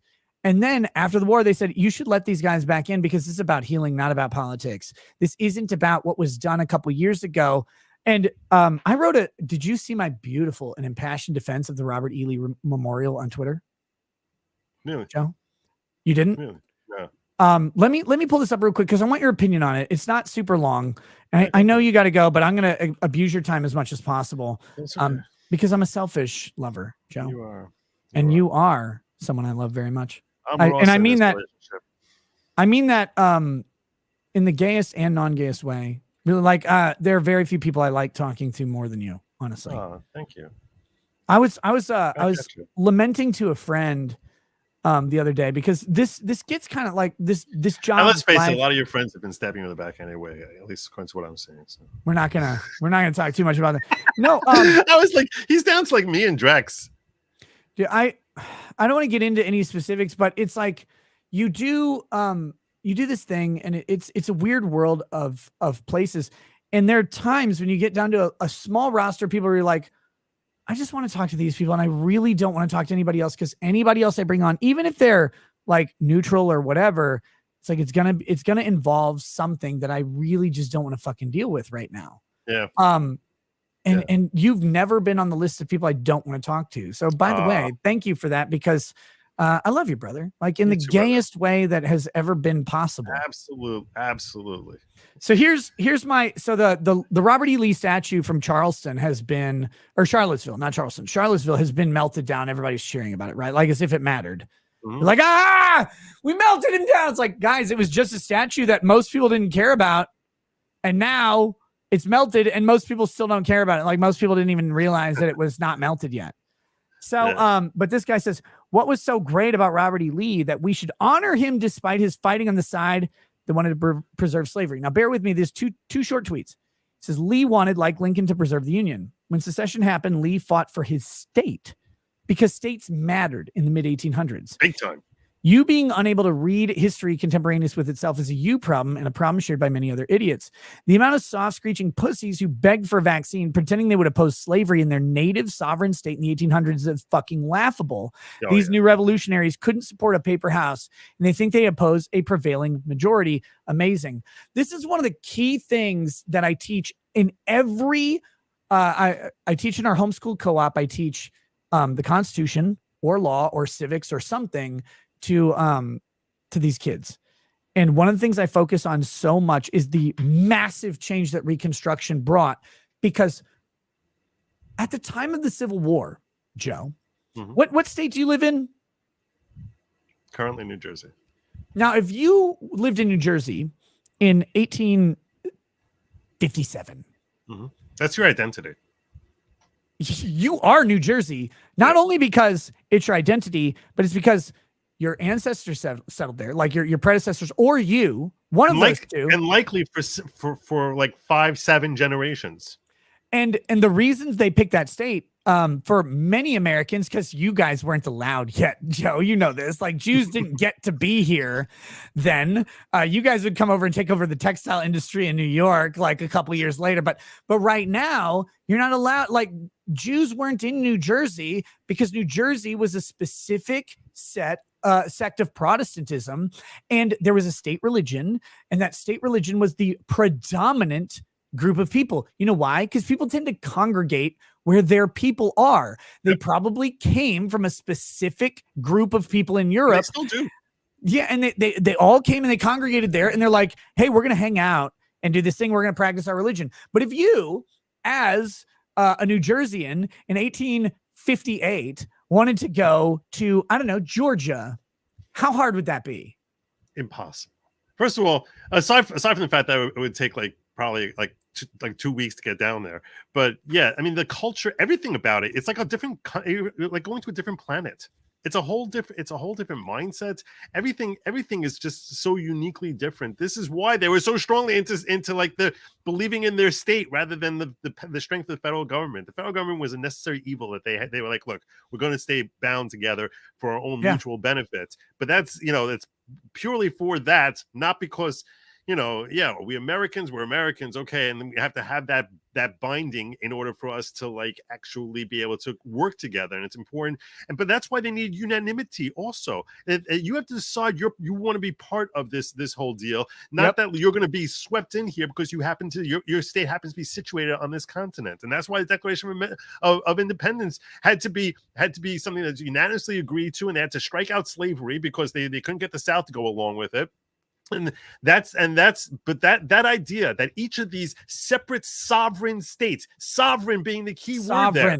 Yes. We can't even understand. We can't even understand. The way I explain it to kids these days, high schoolers, I go, have you guys ever met someone from Texas? Yeah. And they're like, every state like Texas, precisely. I'm like, you know how extra Texas is? Yeah. And I'm like, imagine that's literally every state. They're that extra and then some. Yeah. And I go, okay, if you wanted to move from state to state at the time of the Civil War, not only, like you said, it's like a 2-week endeavor that you have to pack up everything you own onto wagons, and you have to hire a personal guide who you don't know, who you have to develop trust with. And how do you do that? I don't know. Some guy recommended him to me. Did he use him before? Well, maybe, I don't know. So you have to hire someone who's going to live with your children on a wagon across this country for several weeks as you just go day and day and day. And you might die of dysentery or whatever, like Oregon Trail. But then not only that, you probably have to take a multi-week vacation away from your wife and children down to the place early to find out if you can even do the business you do, if you can partner with someone to get into a business, because you have to get there and build a fucking house. And you probably have to build it with your hands. And so you have to travel this thing. You're not leaving. Like that's why everyone you know and everyone in your religion and church are all in the same place, and your political ideology is roughly the same. And that was the land that was built. And we're like, I want to point out to you, I don't know if you really thought about this for a second. So now they're in this culture for generation after generation after generation with the same families, and they're all like basically interbreeding with each other within like a 20-mile radius, and that's your community for generations. This is your home. This is your entire life, everything that you know. Now, this is the society that Robert E. Lee is growing up in, and he has a very happy and enjoyable life there, where he's very highly regarded, very well respected, and he is Virginia. He's a major part of Virginia. That's his mindset. Now, you're saying, oh, sorry, go ahead. Consider this for a moment, okay? The kids you're talking to in 2023, how many of them are so soaked into their own culture that they don't have the cojones, the minerals to say a woman has an XX chromosome? They are such simps to their culture of people they don't even meet, strangers online, that they're so terrified of what people are going to think of them that they will cave into like obvious lies and swear like Ketanji Brown Jackson, I don't know what a woman is, because they are such utter simps. They have no intestinal fortitude. They have no cojones. They have no ability to basically stand up for what's right or wrong. And they're basically saying that they would be the ones, that if they lived 150 years ago, they would be the ones who would be living in Robert E. Lee's culture and stand up and say, no, slavery is wrong. I submit to you that these weak-minded, tiny lillipuds would have zero chance of standing up and saying, we have to, I'm an abolitionist and slavery is wrong and we need to abolish slavery. They are the last people who do it. These are the chinless, weak, spineless, feckless losers who today are looking back 150 years with their 2023 glasses and thinking, I would have been one of the good ones. No, you would have been a loser. You're a loser today. You're a loser who caves to much weaker people today and a much weaker culture today. And if you're a loser to this culture and you have too small a chin to stand up to them, 1,000% impossible that you would have had the cojones to stand up in deep South and say, no, we have to get rid of slavery. You would have been caving and swearing, much as you swear that a trans woman is brave, stunning, and as gorgeous as any woman you ever saw before. You would 1,000% have caved to all these people and say slavery is a necessary evil that our country must preserve for the sanctity of the Union. And that's what you have been saying if you were alive 150 years ago. But instead, like some stupid jackass, you're pretending that you have nobility. You have no nobility at all. You're a loser. You're a sap. You're a sucker. And now you're trying to stand here on your moral high ground when you have no morality at all. Yep. Sorry. No, you're 100% right. It's fucking crazy. And it's insane to think about this. One thing I almost stupidly interrupted you. And it was, you said that, Lee was through and through Virginia, which is true. And that's the entire thing. In fact, Lee didn't serve originally in the Confederate Army. He served the Virginia militia. And then the Virginia militia was absorbed into the Confederate Army when it was clear that they could no longer be anything but the Confederate Army. But the Union tried to get Lee to leave Virginia to fight for the Union. Yeah, they were desperate. Because they saw the genius of his tactical skills and the genius of his character, the upstanding nature of his moral character. Like Lee was an honorable dude, whatever you think about. And everybody's like, well, he supported slavery. It's like, guys, he actually didn't. I have news for you. He didn't like slavery. The Union loved slavery. Yeah, they loved it. They got wealthy from it. There were 4 states in the Union on the borders. They didn't care about their slavery. They had no qualms with it at all. Kentucky was one of them. There were a couple others. They had no problems with the fact that there are 4 Union states of slavery. And that slavery didn't end with the Emancipation Proclamation. It only ended with the end of the war because those 4 states were exempted from emancipation. The only place the Emancipation Proclamation applied to was the South. That was the only place because Abraham Lincoln was praying, because he was such a bad president. He was praying that those Southern slaves would rise up against their masters and revolt. That's what he was hoping for. In Texas, it didn't apply. It didn't apply anywhere. All it applied was just in the South. He had plenty of power to make it continent wide if he was so inclined. But no. That's not what Abe was about. This was purely a political move. He knew the Emancipation Proclamation was completely feckless. Like it could not be enforced because the Confederacy only became an illegal segregation from the United States or secession from the United States after the war under Texas v. White, when they said, well, they lost, so they must not have been legally able to secede. Right. Before that, you're saying the legal question. Before that, the legal question really hadn't been settled. How could it be? It's like well, East and West Germany shouldn't have been separate from East Germany. So they were actually an illegal state operating. It was actually just Germany the whole time. You're like, oh, okay, that fixed it.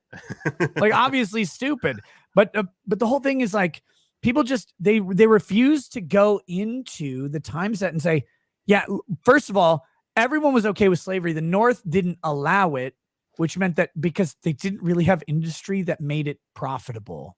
Yeah. They didn't have giant swaths of land in Virginia and Kentucky and stuff like that up in New Jersey, New York, Maine. They didn't have those. Look at how tiny those states are. Just go look and then look at the difference as you get down to the Carolinas. You're talking way different.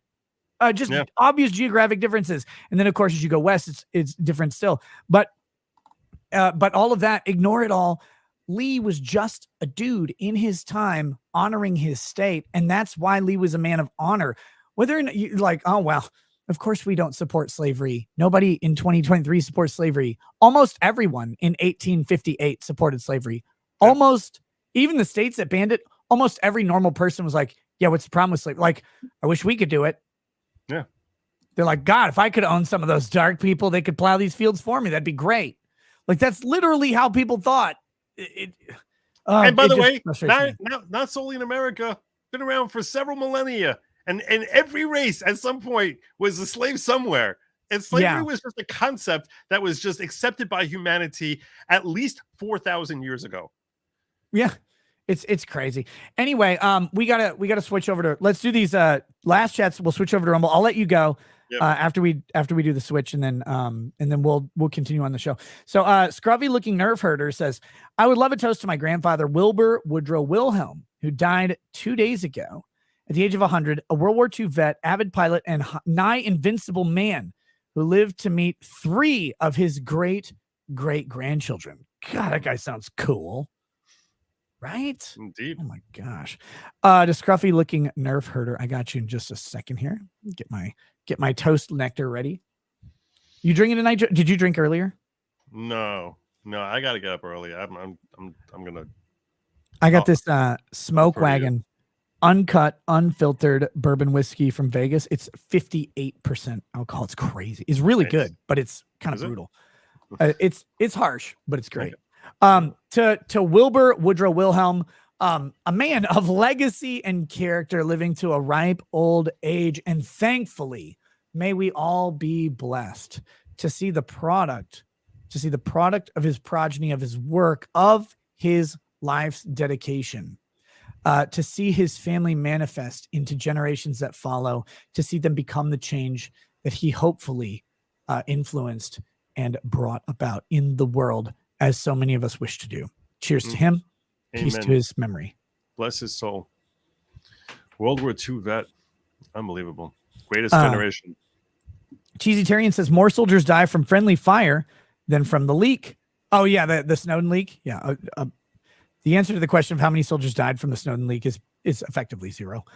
Just Incredible says 3 things in life are certain: death, taxes, and Nick being late for his own show. That's nice. Yes. Yep. Financial sassiness says, in the end, only 1 point matters. Okay.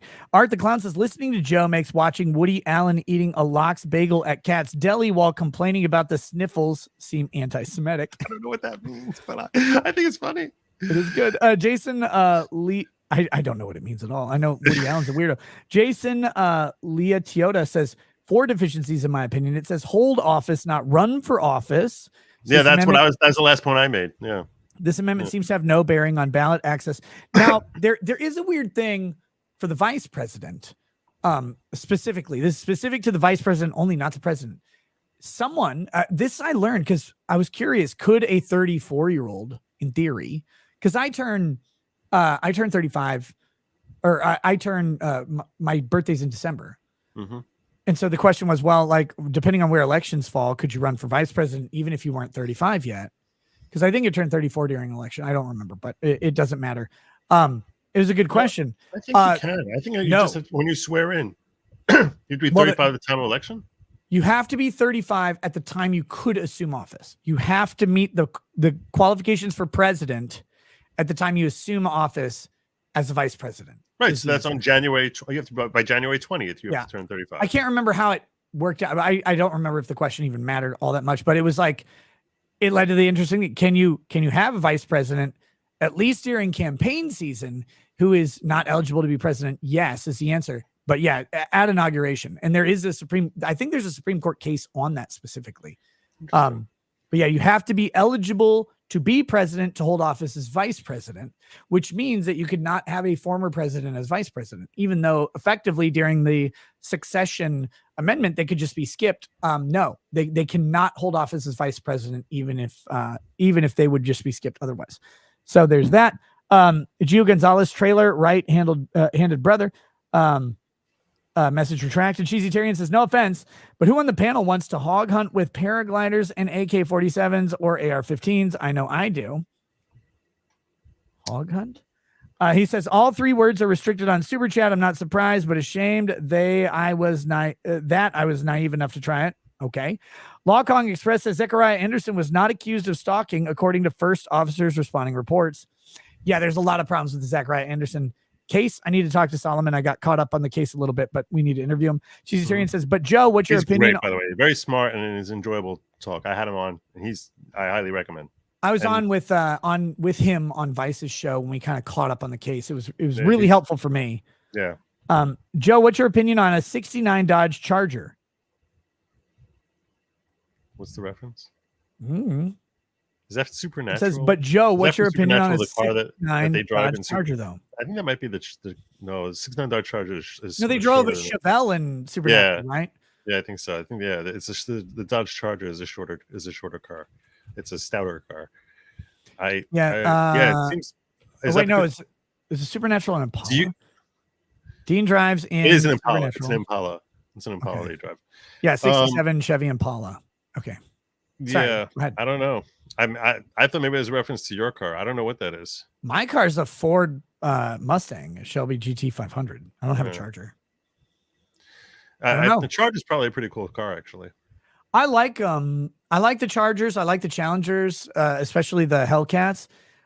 What I found out though is that they're straight line monsters, but they really kind of suck around turns and they really suck at braking.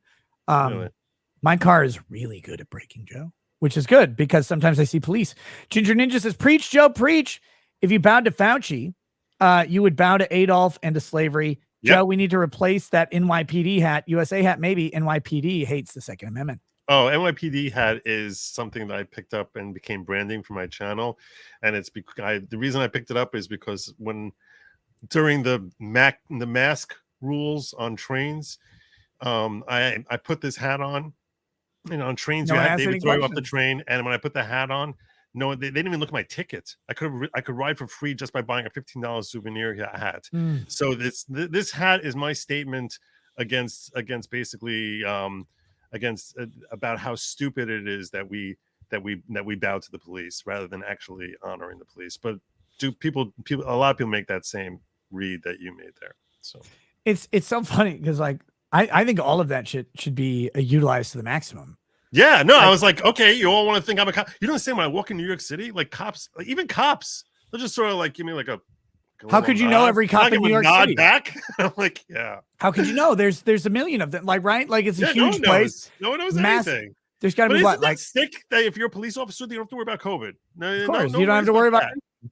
Joe, how many? I had to explain to my kid. So my oldest is 15. Just did his learner's permit and all that stuff. He's going to turn 16 soon. Then he'll get his license eventually.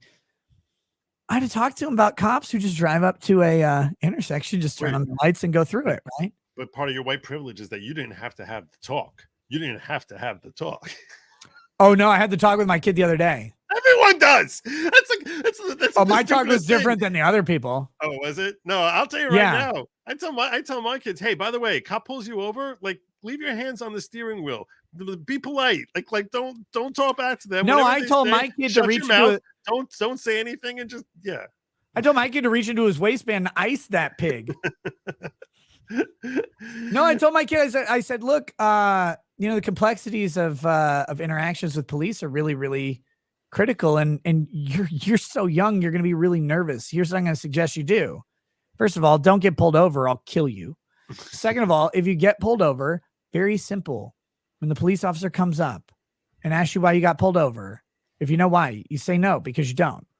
It's okay. And he's going to say, give me your license and insurance. You hand him those things. It's like, all right. And then I said, and then after that, you just don't say anything at all. It's like, wait, what? What do you mean I don't say anything? I said, you just sit there.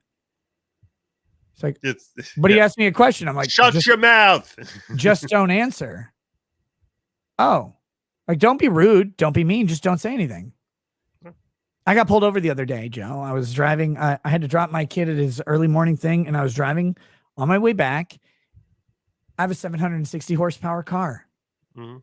When you turn from a dead stop and then floor it, you go fast. It's fun. I was going home. It's one of the last turns on my way home, and the road is 60 miles an hour. I think I got up to like 85, 86, like not crazy amounts. And a car was coming. I'm like, okay, I'll lay off the gas. And I dropped down very quickly to the low 70s and then to 60 something miles an hour. And there was a car coming and then an unmarked right, but like he's on his ass. There's no way you could clock anything other than that big black woman booty in front of him. And he turns on his lights and he turns around. I'm like, you gotta be fucking kidding me. There's no way this guy it's impossible. All he can see is like the fucking Chevy whatever it is, the GMC Arcadia in front of him. Mm-hmm. And he pulls me over and he comes up, he's like, hey, hi. No, I pulled you over? No. Well, I got you at 75 and a 60. I'm like, no, you didn't. I was going way faster than that. But he's like, got you at 75 and 60. I didn't say anything. I just looked at him. Got your license register and insurance. I hand him to him. And like the insurance card's expired, but it's still valid. Same number. I just haven't replaced the thing. If you want, I could get it from my guy, but it's really annoying. He's like, yeah. And he leaves, comes back. He handed me my insurance before he left to run my license. He runs my license and he comes back and he goes, just going to give you a warning today. I'm like, thanks, man. Nice. He goes, I bet it's pretty easy to go fast in this car. I said, you have no idea how easy it is to go fast in this car. He goes, cool. And he gets in his car and then I like, all right, cool. Like that was fun. Nice. He's super nice. I wasn't mean to him or anything, but you just don't answer any questions because you don't know what they're thinking and you don't want to say something that'll piss them off. Yeah. But like, because once you answer, the moment you say anything, like I wasn't speeding, it's like I know this asshole was speeding, like he's trying to lie, like he's trying to do this thing. They get offended. Like he knows that I was speeding. I know that he couldn't have clocked me at 75 because I was at least 85 coming around that turn when he would have clocked me. There's no way he got me at as low as 75. He picked a round number. If he would have said 78, I would have gone, shit, maybe he did. But he picked 75 like a dummy. He just knew I was going fast. You know why? I had track mode on, Joe. Track mode is illegally loud. It's illegally loud. Yeah, my car has adjustable dampers in the exhaust pipes. If you have track mode and you go through a city, it's too loud. You get arrested, or you'll get a ticket for how loud it is. I was like, I'm fucking blaring through this. Yeah, he heard it. When else are you gonna get to do that? So yeah. Yeah. So I was like, okay, that makes sense. And if I had gotten a ticket, who cares? All right, we're almost done. Cheesy Tyrion says, ask Joe how far the Hummer is from money. How far is the Hummer from money? Oh, I'm very far. I'm very far. Are you buying a Hummer? You're gonna buy a Hummer? I said if I get 5,000 subs, I was gonna that when I first started getting paying members. So I said if I get 5,000 paying members, I will buy a Hummer. And I said, you all want to waste your money on membership? I'll kill the environment. What if I create 5,000 bots? Mm-hmm. Make you get the goal, and then I charge back all of them. Legendary Racing says 69 Dodge Charger was the General Lee. Oh, okay. 69 Charger was the General Lee from Dukes of Hazzard. Cheesy Tyrion says Joe nor Nick never watched Dukes of Hazzard. The car was called the General Lee. No, for one, you're right. I never watched Dukes of Hazzard because I was born in 1981. Second of all, hang your head in shame. I'm familiar with the car, but like I didn't know what year it was or what model. I just didn't care. I just know it as a General Lee. And then Jesus Davila, thumbs up. Joe, let's convert to Rumble and then I'll kick you off of here. You got it. Guys, 25 seconds. The Rumble link is in the pin chat in the description. Follow us. Most importantly, if you are not a Rumble viewer, you better follow Joe on YouTube and Rumble, even though you're not a Rumble viewer, and then follow his coverage of this Trump case. It is fascinating. It is critically important. Joe's covering it. He's smart. He's funny. I love this guy. He's animated and excited. He is not. guys, I know you know who I'm talking about. There's a bunch of YouTubers out there who like, I'll do trial coverage. That's great. And then they're sitting there like, that was good questioning. And all you want to do is such a great imitation. I know all what you were wanna- doing. I know what you were doing. I know what you were doing. Wait. I'm sending it in the private chat. I'm sending it in the private chat. Am I right? Oh my God, of course. Oh, look, all I want to do, I want to take my ears and cut my own ears off with a razor blade, like in Reservoir Dogs. That was a good question. Anyway, there's a bunch of people out there like that who are boring and useless. Joe is never boring and useless. He's entertaining, insightful. He's a very good friend. I've loved this guy ever since I read his first tweet. And guys, go support his channel. Go watch his trial coverage. I know you're craving one. You know me. I'm watching Courtney Clenny because those OnlyFans thoughts getting clapped by the judicial system after they stab their poor African-American giant jack boyfriend to death and then laugh at how he's dying like a bitch because he is. I want to do that trial forever. But until then, that's in December.